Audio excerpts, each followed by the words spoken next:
I'm Richard Munang, the UN Environment Africa Regional Climate Change Coordinator. And what effort do you have put in supporting to scale up climate solutions in Africa? Yes, climate change is a problem that is already happening and Africa is already feeling the heat. And it's not a problem that can be solved by an individual or by one institution. It needs everyone on board. And what the UN Environment is doing is engaging actors across the entire continent, civil societies, NGOs, individual citizens, the private sector, policy makers, researchers, academia, and everyone through a framework called the Ecosystem-Based Adaptation to Food Security Assembly. And what this does is that if you look at the African continent, the agriculture is already the most impacted area. Whereas we're speaking, if the world was to hit 2 degrees, the continent will see agricultural production reduced by 40%. This is what the UN Environment Africa Adaptation Gap Report is telling us. And what this means is that at the end of the day, you also look at the continent, 365 days of sunshine in this continent. That means that when it comes to clean energy, the continent can be able to leapfrog from dirty fuels, from diesel, to be able to embrace solar, which could then be used to add value to what is produced. So what the UN Environment is doing is leveraging on Africa's comparative strength and engaging different actors so that we can be able to utilize clean energy, which will reduce pollution, because as we're currently speaking today, almost about 400,000 Africans are killed as a result of indoor and outdoor pollution. But beyond that, agricultural production in the continent Africa is exporting raw material, which means if you were to utilize clean energy, solar to add value to vegetables, utilize solar power irrigation to be able to ensure that agricultural productivity can be irrigated, you will be putting more money in the pockets of people and at the same time building climate resilience. So in a nutshell, for this to happen, what the UN Environment is doing with partners across the continent is looking at 5 areas. The first is adding value using clean energy, what is called clean energy agro-industrialization amalgamation. The second is innovative financing, because financing for climate action cannot be traditional. It needs to leverage on the opportunities that climate action brings. If you take ecosystem-based adaptation, like conservation agriculture, applying organic manure, farmers across the continent are already utilizing this. But to one extent, can we utilize cooperatives or banks to be able to give free interest-free loans to those who are doing that, because this is a risk averter. Those actions are risk averter. And they can be able, these farmers utilizing these nature-based approaches, organic manure, can be able to produce even when we have little rain.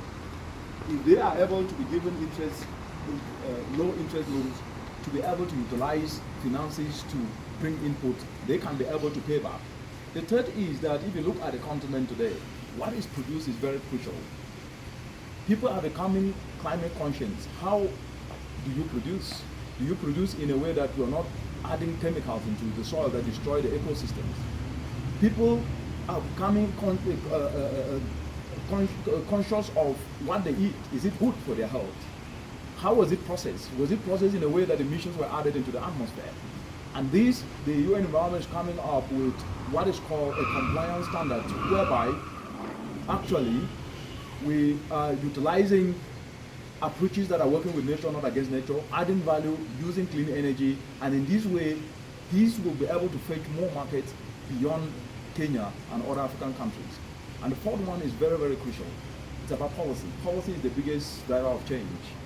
As you heard in the remarks this morning, without synchronization of policies, we will be losing a lot of opportunities and also wasting resources. Therefore, agricultural policy needs to speak to clean energy policy. Energy policy needs to synchronize with environment policy.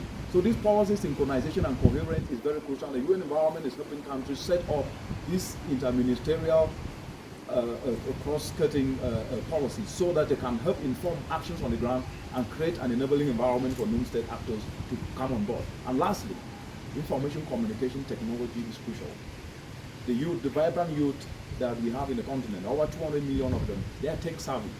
They're developing applications, but how can we be able to guide them, ensure that the web and mobile applications they're developing can connect farmers to market, can be utilized as an entry point in which the clean energy actors in the continent can use it as a gateway to reach a farmer in a village who can access a solar dryer at a low cost, also engage financiers, so that through a one-stop shop, at the click of a button on your phone, you can be able to access all of it.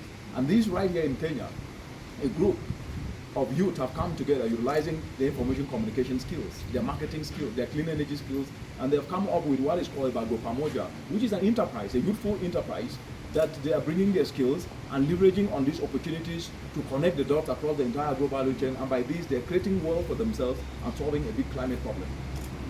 And as you do this, what challenges are you facing? What's the biggest challenge? And the people on the ground receiving credit as a citizen? The biggest challenge in addressing climate action in the continent is one, which is without money we cannot do anything. That perception needs to be wiped away because climate change is already affecting each and every one. And waiting to have money to do it will not change the dynamic, will only worsen it. So leveraging on what we have, which is us, our skills, our talents, our ongoing initiative, is actually what needs to be done. But so that when money is coming at any time, it can leverage on what is already ongoing.